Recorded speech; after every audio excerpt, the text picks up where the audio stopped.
So this morning a girl came in who was getting ready to compete, and of course it turns out she was kind of soft, flat, very, very weak, very, very, very unprepared. So we started asking her. Monica was doing a check, starts asking her, and turns out about her water and salt. Turns out that she takes no salt and very little water because, of course, she's afraid of retaining liquid, and that's typical. So, of course, after the lecture about how she should be taking salt, of course, I had an idea come to mind. I said, wow, I'm starting to realize about how we have this distorted vision, completely distorted vision of the importance that salt and water has in our sport and in aesthetic sports. When we look for an aesthetic change, I think that we still need a lot of awareness of how important water and salt are in bodybuilding, because it's that. Also, of course, no one is interested in talking about this because you can't make money from it. I'm saying that I'm probably the only guy who would dare to say that water and salt are the absolutely most important supplement in regards to our sport. Not even creatinine, not even beta-alanine,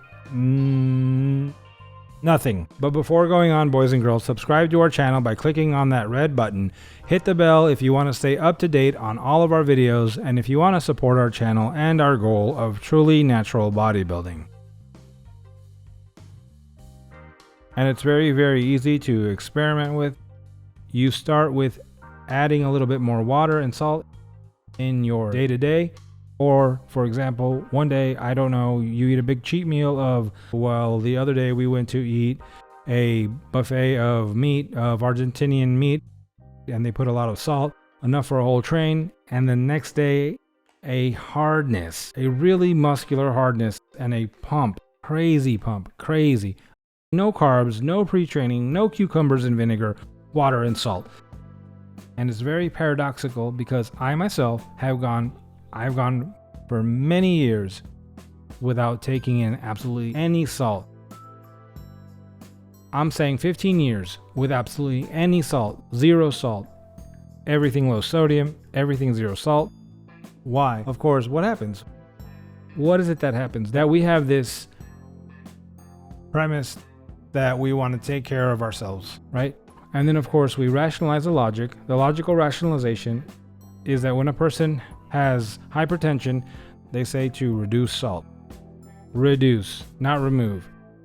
And then, of course, if a person is sick, so that they can once again be in good health or control that disease, let's say hypertension, then they say to reduce the salt. If I take it out all the way, then I'm super healthy, right? So then it would be the same logic if an obese person gets told to consume less calories.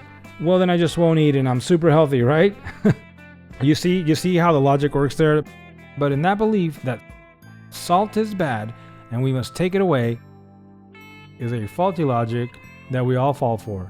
So then what is it that happens? That when you are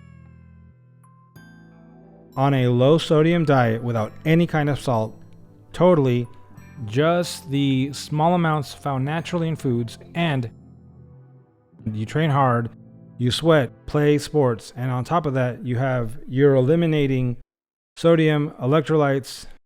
You get into a cycle, in a vicious cycle where your muscles are always poorly hydrated. It's always empty, always limp. You don't get a good pump. You don't look filled out. You don't look vascular. Why? Simply because, of course, you're not hyperhydrated on an intracellular level, meaning that we need, in the end, salt to introduce water and carbs into the muscles. So then the moment you load up on carbs, water, and salt, you will see an aesthetic impact that is completely different. Then you look more filled out, you can pump more vascularized, and paradoxically, regarding body fat percentage, you can see that you are not retaining fluids it looks like you are more defined. And why? Because the result is that the muscle will fill out more, tighten the skin, and then the elasticity that we have, like a t-shirt, it gets stretched out and it stretches, and then of course it looks like you have paper thin skin, as they say. Of course, if you are defined. If you are not, then you won't see any paper thin skin, you'll see bacon skin. But the question is in regards to elasticity, you will look more toned, you look stronger, you look more vascularized, your training is better, your pumps are better, your training performance is better, because in the end, on a mechanical level, because a well-hydrated muscular cell also performs better. They will contract better, more potency in the contractions. So then it's tremendous. It's something that I invite you to experiment with without going crazy.